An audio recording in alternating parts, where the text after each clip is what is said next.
guys, it's Kim here. I am back, and yes, this is still me. So we don't have bad hair days no more. So whenever we want to change it up or do something different, add a little color, a little length, we're gonna call her Kelly. We just throw Kelly. We get a little fun, okay, with a little blonde, okay. They say blondes have more fun, but anyway, but it is me, Kimberly Lewis, and I already shared a little bit of the fibroid journey. This is going to be, I already shared kind of like part one, kind of the beginning and, just some of the symptoms. And so we're going to go into the next part. But I do want to say this, fibroids, I love how Darius Daniels, he's a pastor, Dr. Darius Daniels, he stated a pregnant problem, right? He was talking about the woman with the issue of blood. And I related it to my journey with fibroids because think about this. When you're dealing with fibroids, you're not just dealing with the physical part of fibroids, you're dealing with the emotional side, you're dealing with the mental side. I even suffered a little bit of post-traumatic stress disorder after even having surgery. You're dealing with fear, you're dealing with, having accidents, having to carry around extra clothes because sometimes you bleed through because you're bleeding so heavy. It affecting your social life because maybe you can't, which I missed many social events, many things, friends' birthdays, weddings, all kind of stuff because of that time of the month. It wasn't a regular time of the month. And so it's a pregnant problem. You deal with the mental things that happen. You deal with the physical pain, but you deal with the emotional pain. You deal with the shame, the feeling bad and then feeling guilty. And then just all the things that you deal with, so it's a pregnant problem, if you're trying all these different teas and remedies, and then you're dealing with the financial problem, going to different doctors trying to find help, so then you deal with the financial problem too, so it's a pregnant problem. It's not just, oh, you have fibroids, it's so much deeper than that a lot of times, and we're dealing with a lot. And so when you're healing, give yourself grace and be kind to yourself, and love on yourself, but give yourself grace as you're healing through all these different aspects, because even after you have surgery, it's not like, okay, I had surgery, I'm good. Like, you still have to unravel a lot of things. So I just want to make that clear so that way when you do go through your process of healing, you can really give yourself grace. Okay, so I know I had left off about, trying to do the natural way, the natural process, using natural herbs and detoxing and all that. And like I said, that didn't work for me. The thing that it did help me with was possibly, just helping me to be healthier overall, like overall wellness. Because you can't go wrong if you, detox. You definitely can't go wrong if you detox. You can't go wrong if you're changing your lifestyle, if you start exercising. But it didn't help me get rid of the fibroids.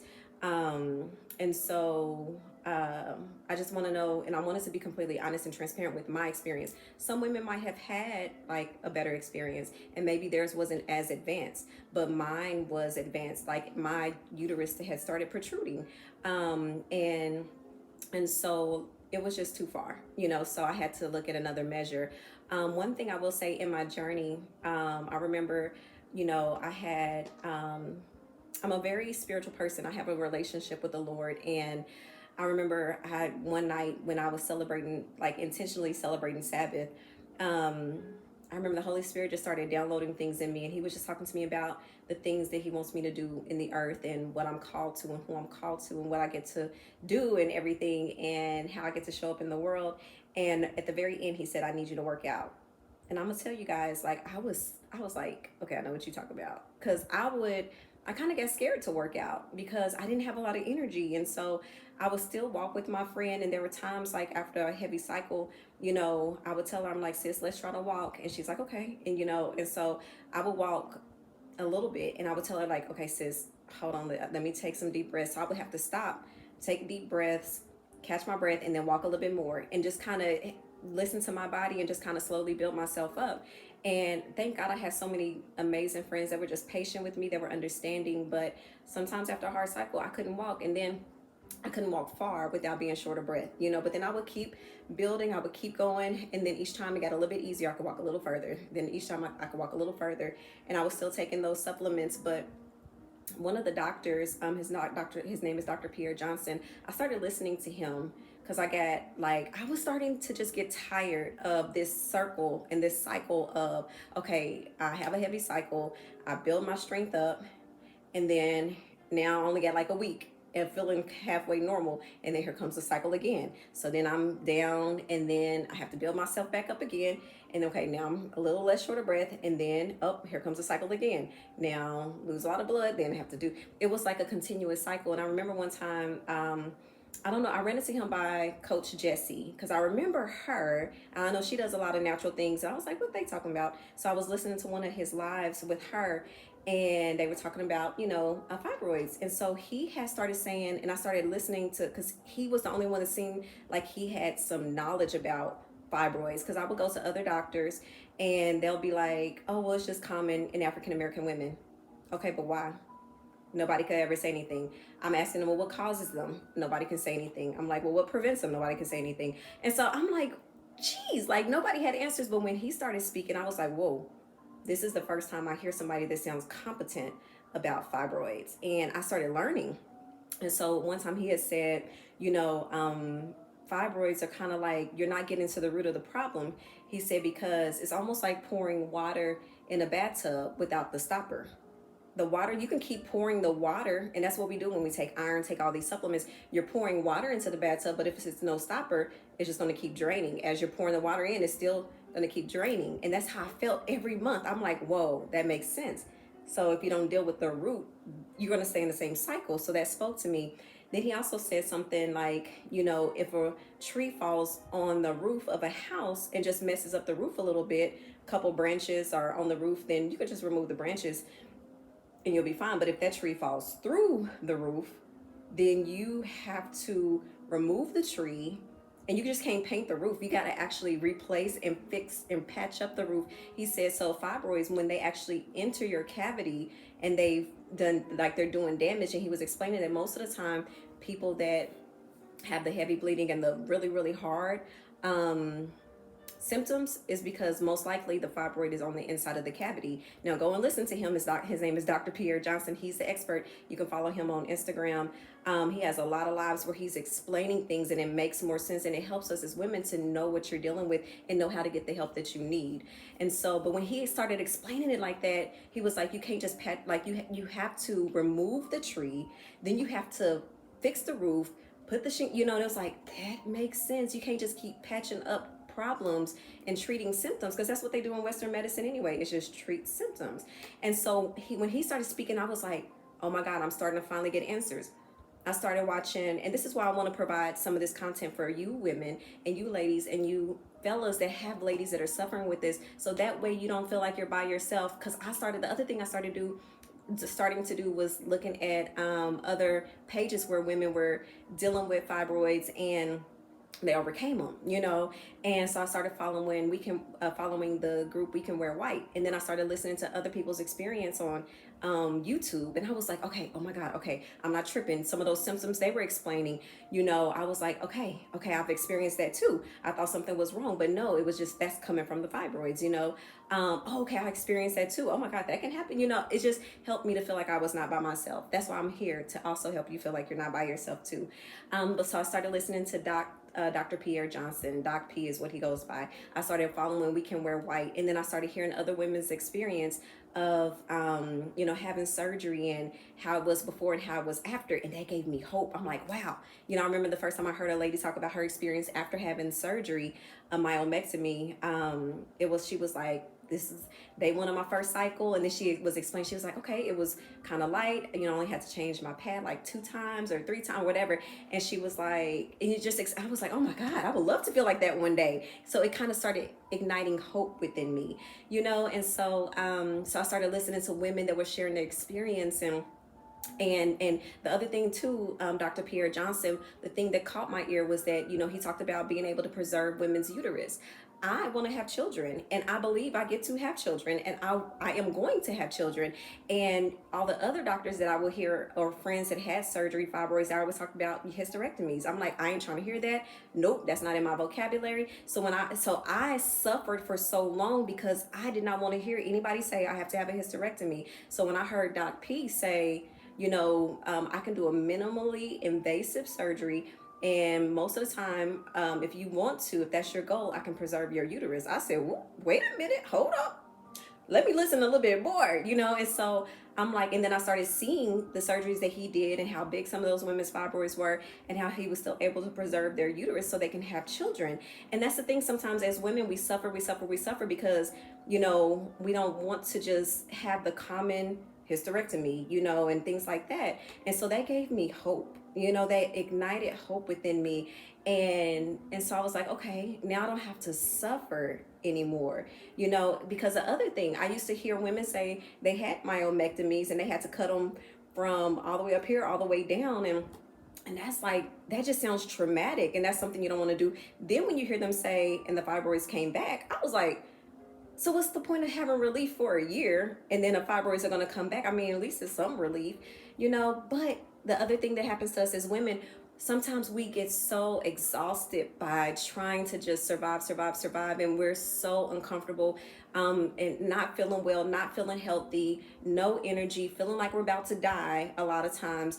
Sometimes we just get tired and give up, and that's why I think a lot of women, and because they don't know they have options, a lot of women do just have hysterectomies. They're just like, you know what, I'm suffering, I just get rid of the suffering, and that's another thing I want to tell you, like, find the right doctor.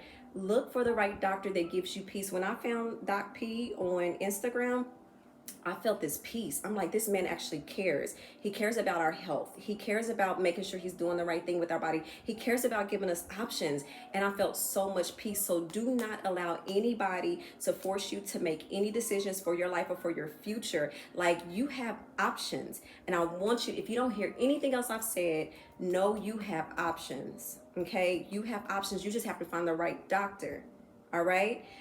There's even a doctor here. I'm from Oklahoma. Doc P's in Chicago, but I'm from Oklahoma, and I found another doctor because a friend was looking for a doctor here in Oklahoma. I went with her because I'm big on support. Sis, I'll go with you to your appointment so I can support you, help you ask questions, and he offered options instead of just, having a hysterectomy. So ladies, please know that there are options. Do not let anybody force you into doing something that you don't want to do. And everybody's situations are different. There's some people that don't want to have children and you want to have a hysterectomy. You can do that too, but I want you to know that you have options. Okay. And so once I found that out, like, I have options. Like, it can be minimally invasive. And when this man said, I go and get every fibroid, because the more and more I listen to his lives, again, educate yourself. It is our responsibility to be a part of our medical team. So we get to educate ourselves with proper information. And so when I started listening to him, and he said that, a lot of times the reason why fibroids come back is not because, how did he say? Hold on, let me fix it. He said the one reason why fibroids come back is because a lot of times the doctors didn't get all the fibroid tissue out. And I was like, And so when he said that, he said, when I'm doing an operation on a person, he said, I get it. He said, I don't care if it's the size of a piece of rice or pea. I'm going to find that fibroid and I'm going to get it, because when you don't get every piece of fibroid tissue out, then guess what happens? It has a possibility to grow. And so a lot of times these women that have had reoccurring fibroids, it's not because they came back. A lot of times it's because that doctor didn't get all the pieces of fibroid out. And the other thing he says, I've learned so much from him. The other thing he says is that, a lot of times you have the test, like I had a vaginal ultrasound, and they saw like an 8-centimeter fibroid, and it seemed like that was the only one.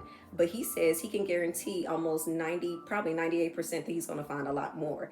And so me personally, when he did my surgery, he found like 15, and they were all like ranged in different sizes. The largest one was probably about the size of a grapefruit, no, cantaloupe. And then they were, smaller. And then the smallest one was like probably that big, but he got them all out. So now I don't have to have the threat of, oh my God, okay, I feel good now, but is it going to come back in 2 years? Is it going to come back in 3 years?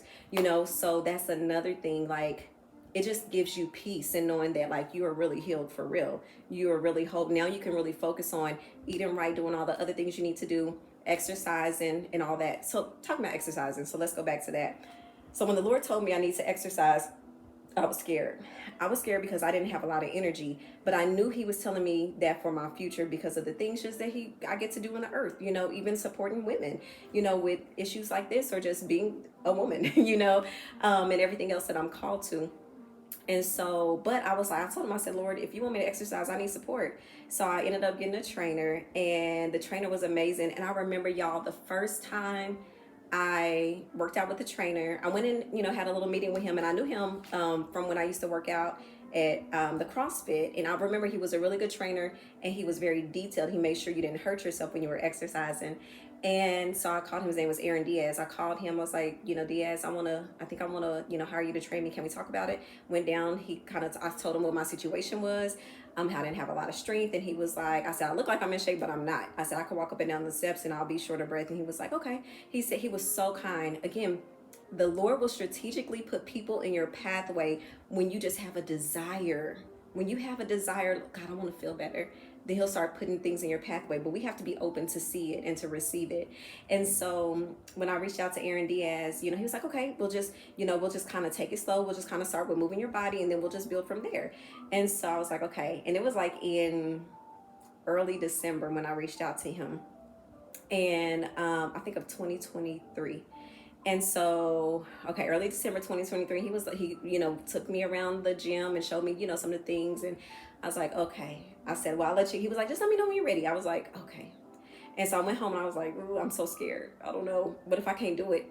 It's like the enemy was fighting me in my mind. Like, yep, your body's going to fail you. Yep. Because I used to be an athlete. Okay. I've always been athletic. But, and my body responds very quickly to physical activity. But I had been so depleted. Mind you, my blood count was tremendously low a lot, and it was a little dangerous and a little scary.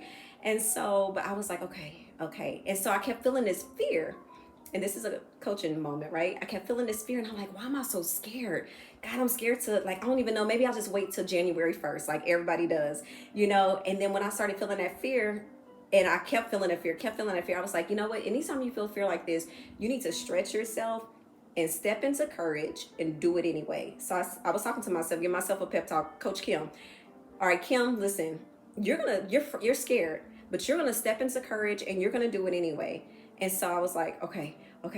So I called him. I texted him. I was like, can we start next week? I sent the text. I was like, oh my God, And so he texted me back, yep, let's start Tuesday. I was like, oh my God, okay. So I was all nervous, and I went Tuesday morning. And we just kind of started out with some easy things. He put a band around my legs. I'm walking sideways, walking forward, walking backwards. And then I was like, whew, okay. He's like, you okay? I was like, well, let me catch my breath. Something that simple. It was kind of challenging. And then we probably worked out for about 45 minutes. I took he was like, rest as much as you need to, take as many breaks as you need to. There's no pressure, So he was so gentle, with my progress, but he still pushed me enough, to help me get strong. And then I remember after that first day, and we finished, I drove home and I just started crying. I was like, tears just ran from my face. And in that moment, I sent him a voice message and I told him, thank you. Thank you for helping me step into courage. Thank you for supporting me on this journey, because I thought I wasn't going to be able to do it. I thought my body was going to fail me, but it didn't. I survived, I did it. And I'm so excited to feel better, to get better. And so I worked out with him for quite a few months, and we went from that to doing some boxing, to doing weights and all kind of stuff. And it was so amazing, and it helped. But I was still, depleted. Sometimes I would have to, when I would work out, when it was that time of the month, I would have to call them, I can't make it this week. So it took me almost a week and a half to recover. And then when I went back, it was okay, almost kind of starting over a little bit, but not starting off where we left off. But it was I kept going back and then built up, and then kind of went back here, then built up, kind of went back here, built up. And so again, I just was like, okay, this is helping me, but I still had to get to the problem. Here we are. Next part of the journey. So I kept seeing the cycle. Even though I was working out, even though I was eating healthy, even though I was eating right, I still didn't feel great. There were moments where I literally had to pray and ask God, give me, I don't know what it feels like to feel good, completely. I forgot I don't even know what a normal cycle is. I was trying to think, when I had first started my cycle as a teenager, I'm like, what was that like? I couldn't even fathom or get it in my mind to remember what it was like. And so I was like, Lord, I remember praying one day, Lord, I want to have vision. I need you to help me see myself healthy again. Help me to see myself, where I'm supposed to be, because I'm a believer. So in my mind and in my spirit, and I know the truth of God's word is that what he did on the cross for me when he died, it was for my healing. Right? And so if I believe that I can be healed, I can be healed. But it's so hard for me to get it in my mind what that even looked like. I was trying to close and imagine, like close my eyes and imagine, okay, how would you walk if you felt healed? How would you show up in the world if you felt, like you had the energy, the strength? What would you feel like when you wake up in the morning and you can just get out the bed and it's not hard?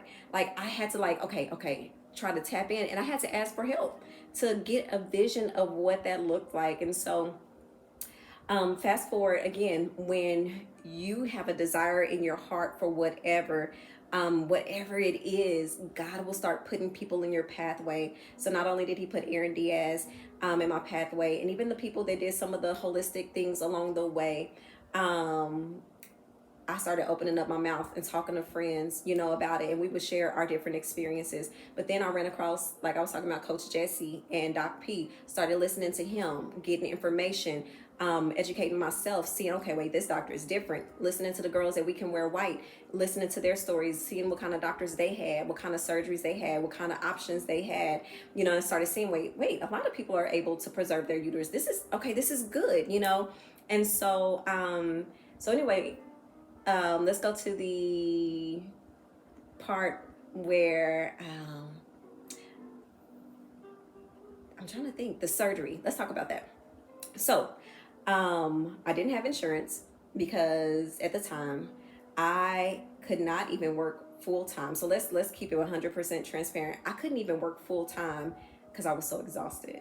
And so after the pandemic, everything kind of changed anyway. I used to do physical therapy. Nobody wanted us in their house because I was doing home health. And so a lot of things shifted during the pandemic. My dad passed away during the pandemic. I lost my first pastor during the pandemic. So I think extra stress also adds to the growth of fibroids, and again, I'm not an expert, but I know sometimes diet, lifestyle, stress is a major factor. Sometimes it's environmental stress. Sometimes if you've grown up in a stressful environment, I believe, when you're operating in a lot of masculine energy as a woman, because that's not how even though we do have a little masculine energy and feminine energy, but when you're operating primarily in the masculine, I believe that puts extra stress on your body, and that also contributes to fibroids. And the other thing too, I've learned, I think I was saying before in another video, that, we are supposed to be eating more real food, eating processed food, and food that is not alive and has, energy in it, like fruit, vegetables. I think that's another thing that contributes to it. We're putting dead food in our body and it's creating death, and so I think there's a lot of contributing factors. Again, I'm not an expert, but if you start listening to those that are, you can get more information, like Doc P, the ladies that We Can Wear White, and some of the other doctors. But yeah, so I didn't have health insurance. And so I'm like, dang it, I keep hearing him say, you need insurance because paying out of pocket is really expensive. So okay, Lord, I need insurance. And I started feeling peace about going forward with this. I've never had a major surgery, but then I started feeling peace with going forward with having surgery. So God gave me peace. I'm like, okay, well, I need, health insurance. By the grace of God, I was able to get health insurance through the Affordable Care Act, because again, at the time, I'm not even working full time. And the funny thing, God actually shifted me into a whole nother profession where I was able to work at home. And so I started in a whole nother industry, commission based. So I wasn't even making the amount of money that I was making before, but still the beautiful thing is it took less pressure off of me, less stress. Okay. So now I'm creating a healthy environment for myself. And I was able to work from home. So moments I would have hard days, I didn't have to try to get out and physically work with patients. I was able to do my work from home, and man, my schedule was flexible, and the Lord blessed me with some amazing colleagues that helped me so much. Because there were times, y'all, when I would have a hard cycle, it affected my brain. And I remember sometimes we would be doing calls with people, and I would tell my colleague, like, my brain's not working right now. And so I'm gonna need you to hold us down. And he would be like, okay, I got you, and he would hold down. And sometimes I felt spacey, and I just, cause I needed to recover. And I was tired of feeling like that. And so, so back to it, got insurance, set up my initial consultation with the doctor, set up the day for surgery. And I'm like, he's such a good doctor, and he's so compassionate and caring, and you can feel that from him. And so even though I've never had a major surgery, I had peace, and I knew I was in good hands. So we set up the surgery date. Then I was thinking it was out of state, it was in Illinois. And so I'm like, okay, who's gonna go with me? And so I was talking, oh, let's go back before that. It's good to have good support in your life, because even my best friend who was a nurse, she saw that I was struggling. And I remember one day, and I think this was the thing that kind of ignited this for me. She saw me one day and she was like, Kim, she was like, I know how it feels to not have insurance. And she was like, we got to get this taken care of. She said, and I'm going to call my job and see if I could put you on my insurance. Y'all, I'm about to cry just thinking about that. Her name is Joanna Smith. And when she said that, I was like, dang, she cares about me so much. And she wants me to live, you know, because I felt like I was slowly dying. And so when she said that, I was like, okay. And so she called to see if she can put me on her insurance, and they were like that she couldn't. But that kind of ignited something in me, like, okay, let me call and see if I can get some insurance. And when I did, I was able to. But the fact that she cared about me that much, you know, to put me on her insurance so I can have a surgery, a necessary operation that I needed, it blessed my life. So make sure in your journey in life, not just when you're dealing with hard things, but make sure you have good friends in your life that support you, that truly, truly unconditionally love you, that y'all can support each other. Because when hard times come, the Bible says iron sharpens iron, and a friend sticketh closer than any brother. And she is not only my friend, she's my sister, so I get both out of her. And so I was just really, really grateful. So that, you know, sparked me to starting to call and see if I can get insurance. I got insurance, set up the consultation with Doc P. He answered all my questions, and I was just a chatterbox. I was nervous. I was, you know, because I've never had surgery, but he was so calm, and he just really, really, really did what he did, you know. And so set up the surgery, and then I was thinking, this is in Illinois, Chicago. Okay, Lord, we got to make this happen. You know, I needed a significant amount of money because I knew that I was going to have a big deductible. I knew that I needed money because I wasn't going to be able to work. So just money to live on when I get home. And so the Lord started blessing in that aspect, started getting clients, you know, helping clients, serving the clients. And so I was able to stack a significant amount of money. And then I was telling my best friend, I was like, who's going to, I was like, okay, if I have surgery in Chicago, she's like, I'm gonna go with you. She was like, I'll be your nurse. I was like, oh my God, for real? She was, because she's married, she has a child.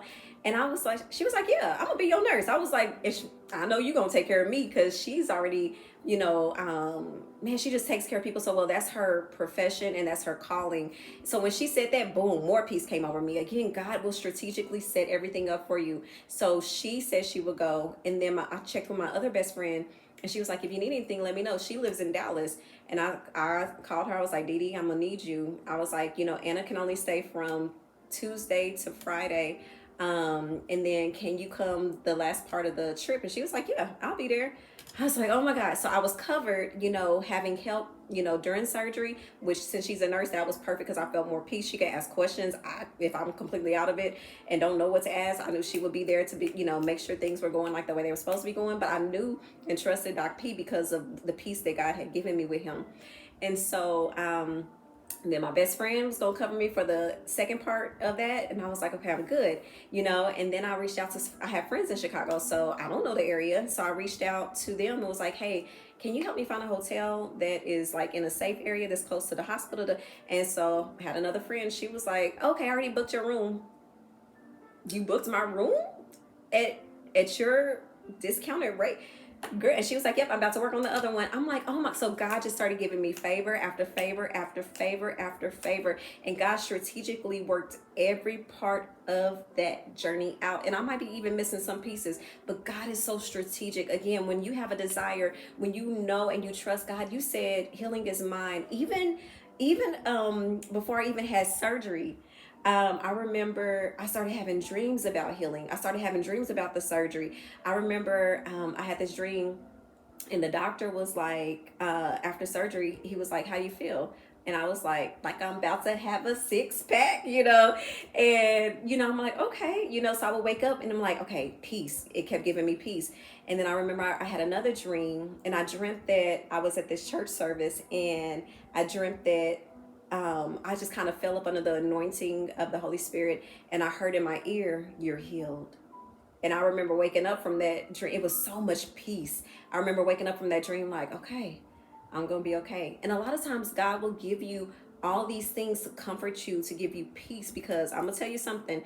Whenever you're going through something like this, the enemy's going to fight you. He is going to fight you, because I had my surgery scheduled. I think we scheduled it in March, and then I went in June. And like 3 weeks before I had surgery, here comes the fight. Okay. Yep, you're gonna wake up and you ain't gonna have no uterus. Yep, they're gonna find cancer. Because I had people in my life that, you know, was dealing with some health issues and ended up finding out they had cancer. And so now here comes the enemy trying to talk to me in my ear. Yep, they're gonna find out you have cancer. Yep, you're gonna wake up and it's gonna be so bad, you're gonna wake up without a uterus. And so now I'm getting anxious. I'm like, but no. Nope. There's a promise over my life. There's too many promises. God said I'm healed. I'm supposed to have children. I'm supposed to bring children into this world. No, and I had to combat the enemy with the specific prophetic words that had been spoken over my life, but also with his word, his written word. Nope, by his stripes I'm already healed. Nope, I have a covenant with God, and he's a covenant keeping God. I had to listen over and over to the prophetic words that were spoken over my life to really continue to instill my faith and build my faith. I had to listen to words and sermons that will continue to increase my faith. I had to borrow the faith of my friends, you know, and have them pray with me to remind me. I had to shield myself from people, even people that talked about hysterectomies. It's like, nope, I can't hear that right now because this is where the enemy's fighting me. So I had to guard my ears with certain things. And so whatever you're going through and whatever season you're in, be specific and be strategic with your battle plan. Like sometimes you have to guard your ears from certain conversations. Sometimes you need to make sure you're pouring into your spirit the right stuff. So the truth of God's word, not just the facts, because even things may show up and that may be facts, but God's truth supersedes facts. Okay. And so I had to war in the spirit. And I'm gonna tell you guys, I remember when it was like the day before the surgery, and I'm still battling, and I'm battling. It's getting better, but there was like this fog over me. And like the day before the surgery, one of my friends, I had gone to one of our real estate get-togethers, and I was getting ready to leave. I said, well, I gotta go home and pack because I'm going to Chicago tomorrow. And she was like, okay, well, I'm gonna pray with you. I said, okay, good. So we walked outside and she prayed, and her name is Jasmine Coulter. And she was like, Lord, we just thank you. Like, she was just so excited. We're so excited about Kim's healing, and she's going to Chicago for healing. And I was like, yeah, that's right. Okay. Yeah. Like, I had to like, okay, yes, God, I agree. Because doubt kind of started creeping in. And then, but that kind of ignited my faith a little bit more. I'm like, okay, so I'm building my faith back up, because it's like I was getting like beat down, and then I had to keep building my faith back up. And then I remember the day I left on a Sunday, but I went to church, like the beginning of church, and my spiritual father is my pastor. His name is Charles Martin, Dr. Charles Martin. And I remember, he was like, well, daughter, I want to pray over you before you go. And I was like, okay. And so we went to his office and he prayed over me. And it was a beautiful prayer, but I took his hand and did it like this. I said, I need you to pray for my head, because the enemy is fighting me in my mind. And so he prayed for me and prayed for my mind. And then the Holy Spirit just led him to speak. And this man spoke a specific word. He didn't even realize the impact, I don't think, in the moment. But he said something very, very specific, and something in me broke. That cloud lifted, and I just wept and I just cried, and I was like, I'm ready. Let's go. I packed my bags. I was like, I'm ready. Let's go. And then I had so much support. I have two prophetic mentors and a prophetic counselor in Chicago, and I called them. They prayed with me before the surgery and prayed over me and just spoke some beautiful, beautiful prophetic words over my life. And so I'm so like surrounded by, the beautiful gifts of God through people. Like, people are it's our wealth. Right? And so do not fail to be grateful for the support that God gives you through people. Like, it's just such a beautiful thing. So get to Chicago. And then I got there Sunday. My best friend arrived Monday. Went and had a good time. We went and ate at a beautiful steak restaurant, and then got ready for surgery the next day. So went to the hospital, had surgery the next day. And it was so beautiful. Now, one thing I do know about that specific doctor, he makes sure when he's performing a surgery on a person, he's going to take very, very detailed, great care, and he's going to use all the time he needs to. When you have his attention, you have his full attention, whether you're on a consultation with him or whether you are, if he's performing surgery on you, he's going to complete the job. This man is determined and he's going to get it done, you know, and he's excellent. It's his gift. It's his calling. It's something that he knew God had put in him as a child. And it's a beautiful thing. And I'm so grateful and honored that I was able to receive God's gift through this beautiful vessel. And so, when I got there, he was already he had like 2 surgeries before me, and he was running a little bit behind, you know, on the first one. And then, he came in I talked to the second one, and he stopped and spoke to me and explained to me he was behind. I was like, I understand. I was like, I'm good. I ain't got nothing else to do. Like, I'm here for this reason and this reason alone. It's not like I got some plans, so I'm good, you know. And so, all the doctors were really good about keeping me aware of what was going on. And then it got later and later and later, and finally we get to my surgery. And so it was really, really late. But this man and my sister, she was very because she's a doctor, she's not a doctor, she's a nurse practitioner. She used to work surgery. She was thinking, okay, he's gonna be too tired, I don't want him operating on you, and he tired. But I had so much peace, y'all. I'm telling you, when God gives you peace about anything, like, rest in it, follow it. Don't like allow any anxiety or anyone else's anxiety to pull you out of that place. And that wasn't the case. I just know that girl loved me. Like, I am her sister. She loves me. She cares for me, and she wants what's best for me. And she advocates, because the thing is her husband almost died multiple times at the hands of medical professionals. And if she wasn't there, he would have been gone. You know, if she didn't step in and say, wait, why are you doing this when you said this? Then he would have been gone. You know what I'm saying? So she's a big advocate. And so I knew that was the case. I knew she was doing it out of love. But when he came in, was like, all right, you know, we gonna clean up the room. We gonna be with you in 20 minutes.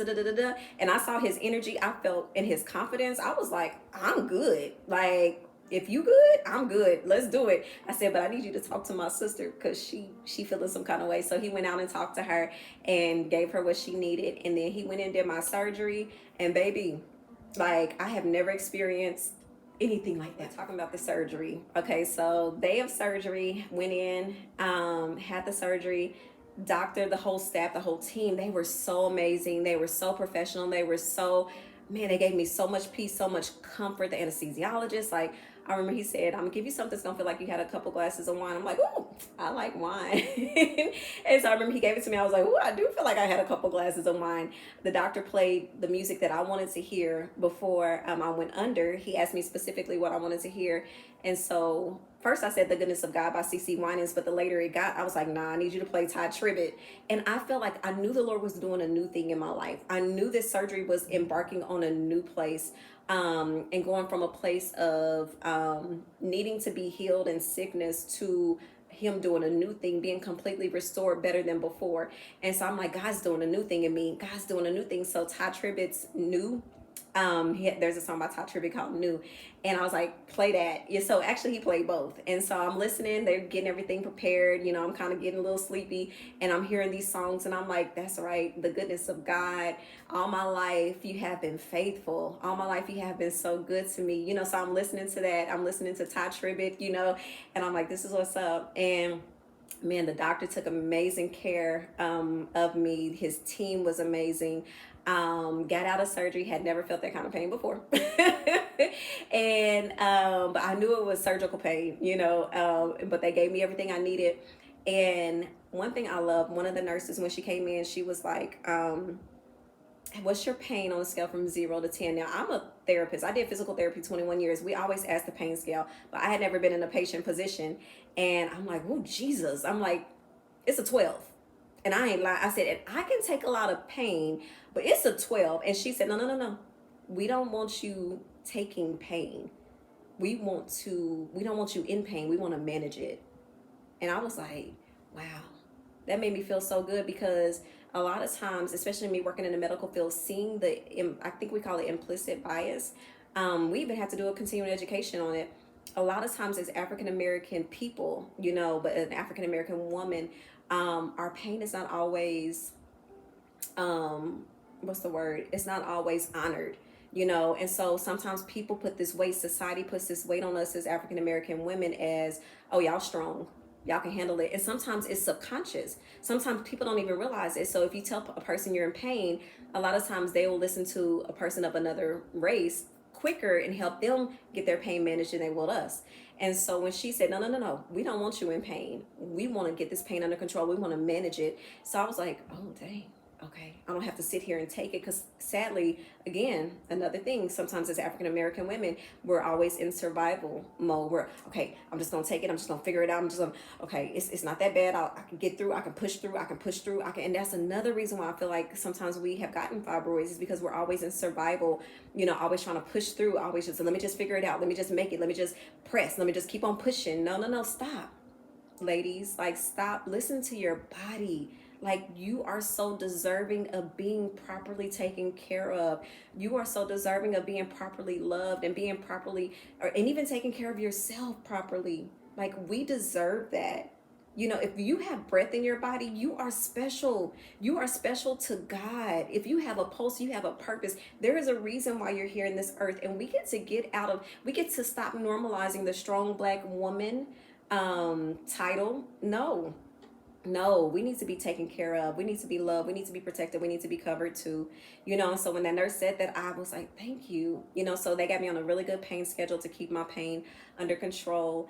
And so now here's I'm really want to share this part, because I need people to understand everybody's situation is different, but just the realistic things that happens after surgery. And I remember one of my sisters asked me, she was like, I want to know the details, because, you know, if I have surgery, I don't want to be, you know, like thrown off guard. And so here's some details. Post-surgery. So after surgery, had a really good nurse. One thing I would suggest is definitely have an advocate, have somebody with some kind of medical background with you, just because they can help you answer questions that you might be so out of it that you don't think of.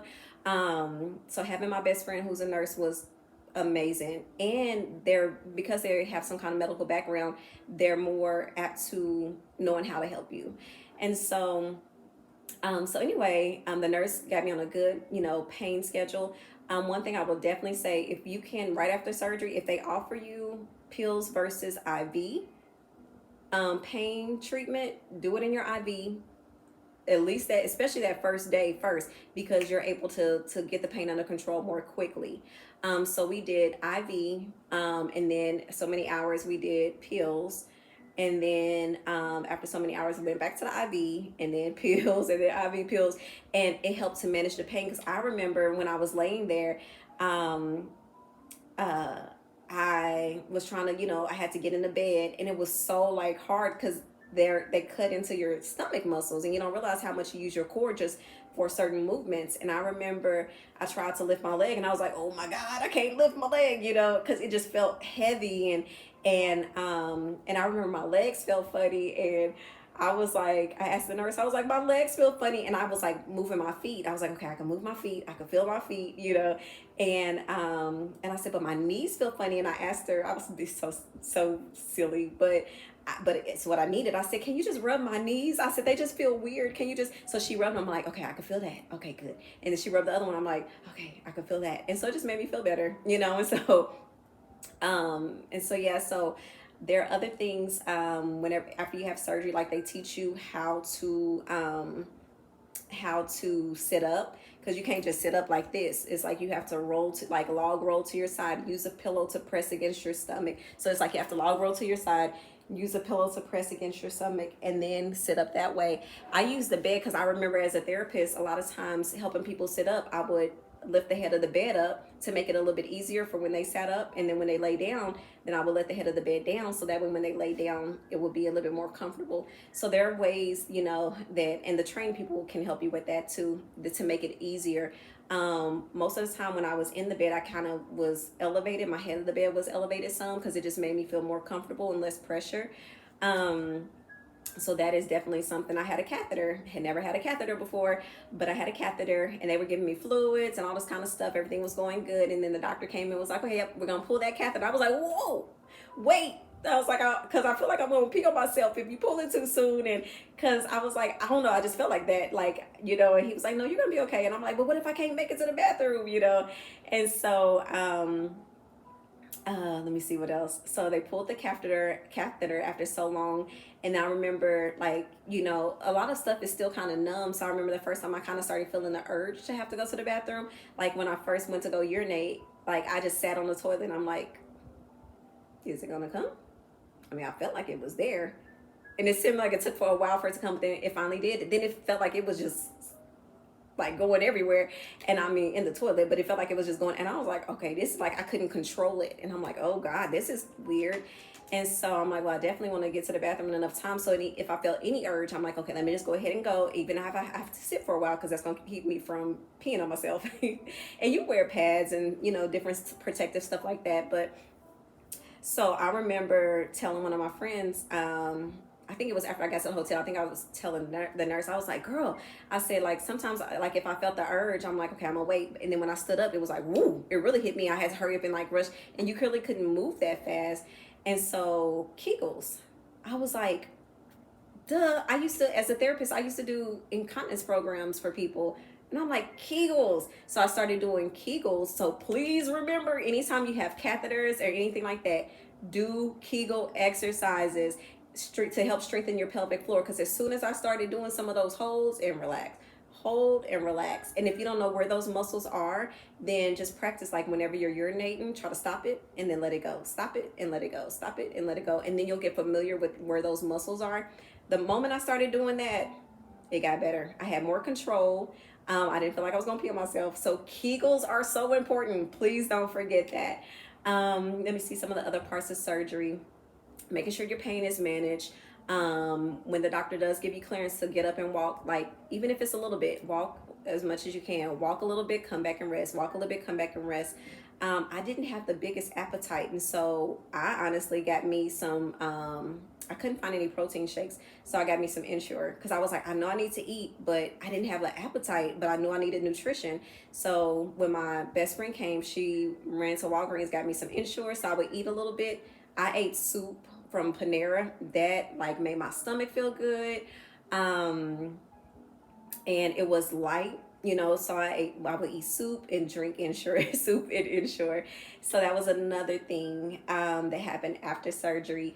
And just be patient with yourself, like, you know, even regarding like the process of recovering, you know, be patient with yourself. Know that you don't have to recover overnight, like, and just allow your body, listen to your body. I had spoken about innate wisdom. Listen to your body and see what your body needs. Make sure you hydrate. Make sure you're eating, you know, healthy food. If you can get some smoothies and some live food in your body, so you can start, like, don't just go eat fried chicken and like, well, I did eat some Chicago style pizza. It was just a little bit, but you know, don't just feed yourself with unhealthy food. Like, start like making healthier choices when you're in the process of healing, because what you put in your body, it will help with the healing process. And so so make good choices regarding your nutrition. Make sure you rest. Like, your body's going to make you rest, you know, but set your alarm for your medicine so that way you can take it on time, because that's another thing. Even after the hospital, I made sure I took my pain medicine on time, because when you're in pain, you need that pain medicine. And if I waited too long, let's say I overslept or whatever and waited too long, then I felt that pain threshold rising. So always like the first and I'm so glad that I had a nurse, because I was kind of feeling like, okay, I don't want to like take too much pain medicine, and you know, a lot of times people are afraid of becoming addicted. And but when you're in pain, you need it. And so she was like, no, she said, Kim, at least this first week, you need to make sure you're staying on top of this pain and keeping your pain under control, you know. And so I listened to her, and I kept taking it on, you know, as prescribed, and not trying to, okay, well, that's what it, don't try to wean yourself off too early. Because I'm telling you, I started feeling that pain threshold come up, I was like, oh no, I can't do this. And so, so stay on top of that. Watch your nutrition, walk, you know, as much as you can. Have support with you, have family support. I'm trying to think of some of the other things that happen after surgery. Make sure you're resting as much as you can. You know, don't give yourself grace, even getting back to work. So thankfully I have, you know, work from home and have a flexible schedule. I thought I was going to be able to get back to work like the next week. I took probably like 2 more weeks off because it was like, I'm not ready. Like I tried to, how am I feeling? Yeah, no, I'm not ready yet, but I was still intentional with, walking every day. I had a friend come pick me up because I couldn't drive for a certain amount of time. So she picked me up. We went walking at the mall on the inside, have that support, have people walk with you and slowly build yourself back up. But it's so important to exercise. It's so important, and follow whatever your doctor recommends. Because the only thing I could do was walk for a certain, like 6 weeks, 6 to 8 weeks. And then after that was when I was able to start, like, slowly lifting. Do not like lift anything heavy because you do not want to risk rupturing anything, messing up anything. And so, and even when you're moving, when you're getting out of bed, like take your time, because if you move too quickly, you don't, like, it's uncomfortable, it's painful. I got a wedge pillow because that helps me to be able to have more of an incline, because it was hard for me to lay flat for a while. So that helped me to have an incline when I came home.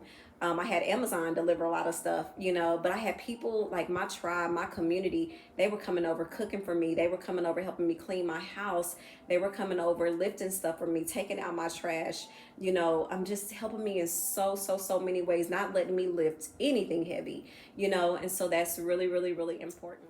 Okay, so we're still talking about the healing journey after surgery. I had to go get my notes because I had, like, sometimes you forget things, and it'll be good to journal, your own healing journey, or even just different parts of your life that you want to remember. Because sometimes when went past that, it's like you have to try to really, really remember. But other parts of the healing journey is, I talked about having the importance of having a support system.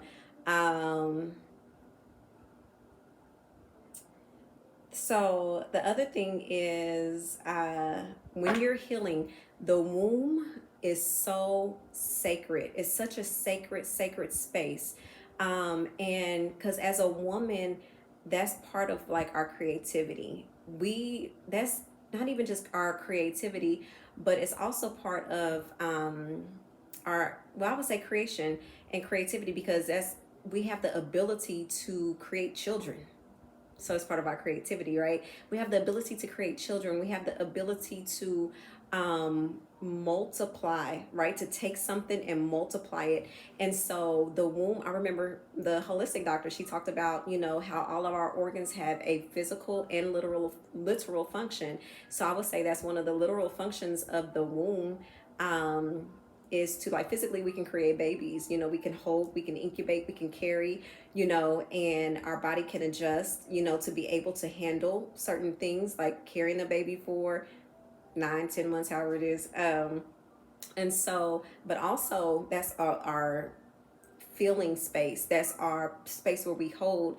That's our space where we create. And so, again, the womb is so important. And I don't know a lot of details, but I just know that's something I experienced. But think about this: a lot of times, because that's a place where we carry, sometimes we're carrying in the wrong things. Sometimes we're carrying trauma. Sometimes we're carrying pain. Sometimes we're carrying dysfunction. And so even being able to go through proper counseling and therapy to get rid of some of the psychological and mental stuff, to create space to be able to release some of those emotional traumas that we might be carrying in our womb, which also might contribute to the fibroids. It's important, so that way we can have space to be able to carry the right things, the proper things. So so the womb is a really, really important. So as I was healing, I had to not only physically take care of my space, and I had people helping me with the physical part of my space, but I had to guard my emotional space. I couldn't, if people were talking about anything negative, I had to, okay, I can't. Because one thing about me, I'm a coach, but by nature, I'm a person that really has always held space for people, for my friends. A lot of times people, even strangers, may start talking to me because they could just sense my spirit. Like, I have a counseling type of spirit, and they'll just open up to me and just start sharing stuff, and normally I'm okay, but as I was healing in that space, I started to realize how that would weigh on me too heavy at that time, because I'm healing. And so I had to guard my emotional space. I had to guard that spiritual space. I had to make sure I was pouring in the healthy things, positive things, only looking at positive things, only hearing positive things. I had to guard my ears. I had to guard my eyes. If I was having a conversation with a family member, whoever, and it kind of started going to that negative place, even though they didn't mean it, they was just their experience, I couldn't hold space for them in this moment because I'm healing, and I needed to be loved on and to be nurtured, you know. So I will say definitely, as you're healing, having the proper support, but also being aware to guard that space and to guard that emotional space. And if people are, you know, heavy or carrying heavy things, not allowing them to place that on you. Again, sometimes people do it unintentionally and they may not know, but you get to be aware and you get to be able to put boundaries up and politely tell people, hold on, nope, I don't have the capacity for this right now because it's going to make me upset or it's going to make me feel a certain way. So you have the right to be able to do that. Okay, so guard that emotional space, guard that sacred space, because the womb is so sacred.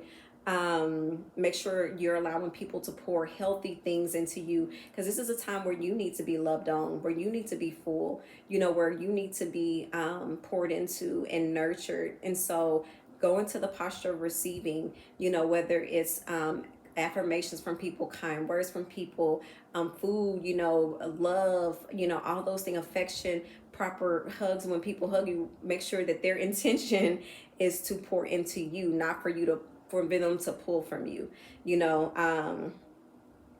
So that is really, really, really, really important.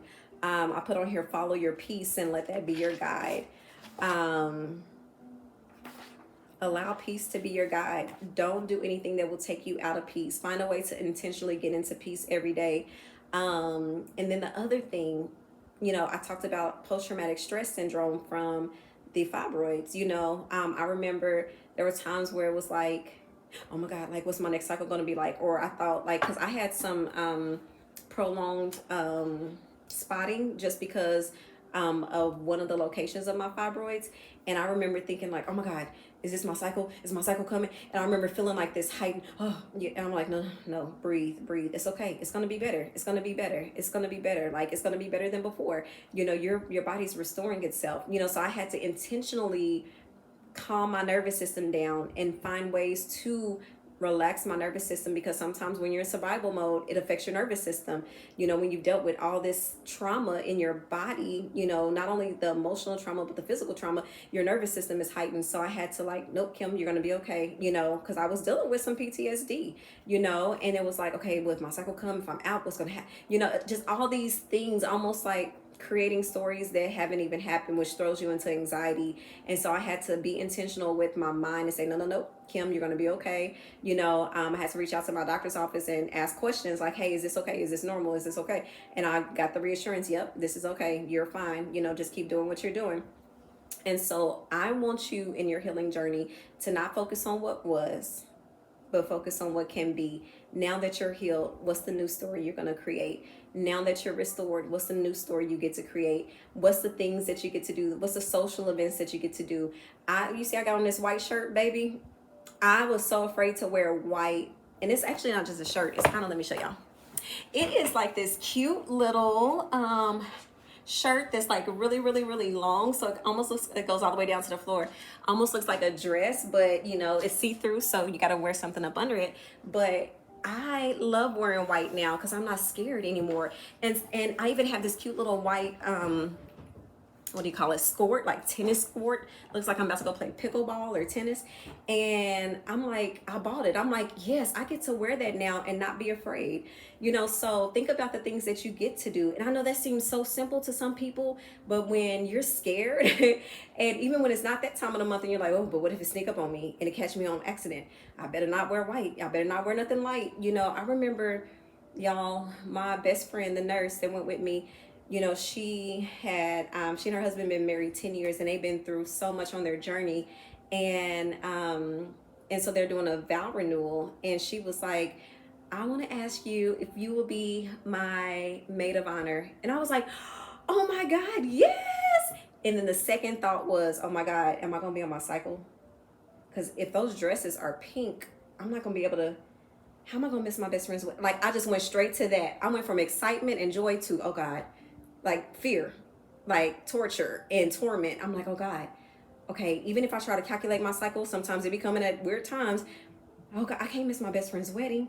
And I know she'll understand, but then I can't be up there in a pink dress and then have an accident and expose myself. Like, so it's crazy how sometimes that trauma gets stuck and then you have to unlearn and unravel those things. And so start thinking about not what was, but what can be now. Now you have an opportunity at a new life.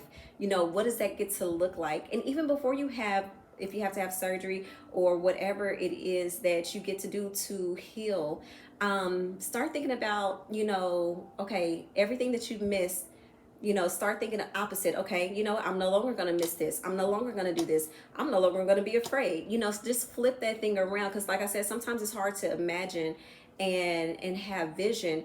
But one thing you can do is, okay, right now, how do you feel? Tired, exhausted? Oh, okay. So I'm gonna have so much energy. I'm gonna feel strong. I'm gonna feel this way. Just flip it. So when you have a hard time getting vision, just flip it. You know, flip what you're feeling, and then just do the opposite. So think about, what kind of social events are you gonna be able to love? Think about, shoot, if you're not married, when you get married, how bomb that white dress is gonna be. You know, I even wrote, I have my a vision board for this year, and for my health, I can see it from here. I wrote energy, strength. I want to have deep restorative sleep, fibroids gone, a healthy cycle, a healthy blood count, no pain, light cycles, strength and in shape. And all those things I'm already meeting, you know. And so start, like, put the vision in front of you, so that way when you do accomplish it, you can go back and be like, oh, I did, yep, got that, got that, got that, got that. Okay, now you can create some new vision, some new goals. So I just wanted to share, you know, my journey with you. And if there's anything else that I can think of, then I would definitely share more. But please, like, leave comments if you have questions. I'll try to come back and answer. If there's anything else you want to know, I'll try to make more videos. But y'all are not by yourself. And this was a journey, obviously a long journey, because I created all these videos to share with you, but it's worth it. And again, I just want to be a light for somebody. Like, I'm not an expert. That's why I referred you to those referrals. I'll put them in the description. I'm not an expert, but I can share my experience. I can share you what didn't work for me. I can share with you what I felt along the way. I can share with you what I felt after, during, before, like all those things from my own experience. So that way you don't feel like you're alone. That way you don't feel like you're by yourself, you know. And yes, it's like an epidemic that is affecting so many women, and so many women are suffering in silence because we're not talking. That's why I don't mind opening my mouth and sharing my experience, sharing these things with you, so that way you don't feel alone. That way you don't ever have to walk in shame. And I just silence shame over you now, you know, because you don't have to be afraid. You don't have to be shameful. Just know there's help, and everybody's situation is different. That's why you have to talk to the right doctor. That's why you have to talk to the right expert that's going to say, okay, what's your goals? Okay, let's figure out how we can get this taken care of for you, because your goals may have been different than mine, and that's okay too, you know. But at least you know you have options, and that's the main thing I wanted to stress, is that you have options. Okay guys, so another thing I wanted to share with you was, before I had the surgery, there was like 3 months before surgery, and the doctor, I was like, I need relief right now. Like, what can we do right now? Because what happens if we get to surgery and my blood's so low we can't even have surgery? You know, I'm just freaking out. I was just such a wreck, you know. But he was so calm and just so collected, and this man is confident and he knows what he's doing. And so he was like, okay, well, what I'm gonna do is put you on a medication, and it's gonna help you, you know, keep your cycle lighter, and so that way, you know, you can have some relief before surgery. I was like, cool. So I went, he called in the medication, and when I went to get it, they were like, okay, no, I called them. Did I call them? I can't remember if I called them, went to get it, but they were like, okay, this medication is $1,000. It was like $1,000. I was like, $1,000? I can't pay for that, you know. And so I reached out to their office, and they were like, no, that should not be right. They make sure they run it with your insurance. So they ran it with my insurance. They was like, okay, it's $1,200. I was like, $1,200. And so one of the ladies at the counter, she was a pharmacy tech. She was like, Kim, call the company, because a lot of times they have discount codes. And so I was like, okay, cool. So I called the company, and they gave me a discount code, which took it from $1,000 or $1,200 to $5.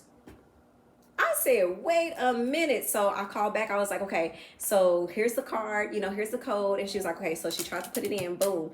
And at that time, something hacked the system. They couldn't even give me that discount. I'm like, there's no way I can pay no $1,000 for no medicine. I need this so bad. I was about to start crying. I was like, I need this so bad. I need help, you know. And so they said, well, try another pharmacy. So I called another pharmacy.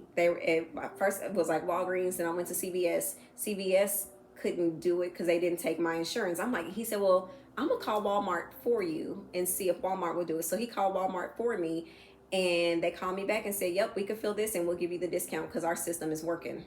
Sign me up. And so they transferred the prescription over there, and I went, and it was only $5. I was like, thank you, Jesus. And when I took that medicine, y'all, my cycle, it helped. It, like, honestly, what it did for me, my cycle was really, really light, then it stopped. And I was like, is this okay? So I called the doctor's office, like, hey, I think my cycle kind of stopped. Is that? He was like, yeah, it's okay. He was like, sometimes that happens. And he was like, it's only temporary, so you should be good. I'm like, oh, I'm happy.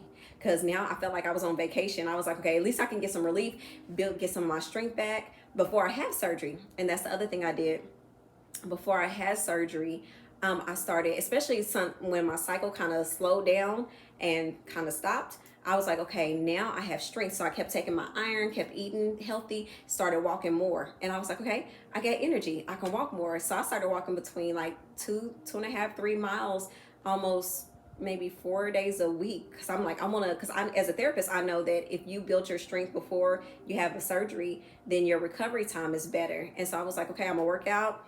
I started building my strength. I joined another gym, started doing some of the classes at the gym, started working with weights, worked out with one of my sisters. And I was like, okay, I'm gonna get my body in shape. So that way, when I do recover from surgery, it'll be faster, it'll be better, I'll feel better. So that's another thing I want to encourage you to do is make sure before surgery, talk to your doctor. If they can put you on something that'll help kind of, decrease all the bleeding, that would be amazing. But definitely work out, eat healthy, prepare properly for surgery, so that way your recovery time will be better. And then you can actually start shifting your mindset to a healthier lifestyle, because that's really important too. So that was the other thing I wanted to share with you about preparation for surgery that I forgot that I missed. And yep, so I hope these videos help you. I hope they encourage you. I hope that it brings you, some comfort and some hope. And I hope that it breaks shame or any fear, anxiety, stress off of you, knowing that you have some options, okay? Anyway, I hope that you guys continue to do well. I wish you love. I wish you light. I wish you life. I wish you health on this journey. Everyone's journey is different. So let me know if there's any other way I can serve you.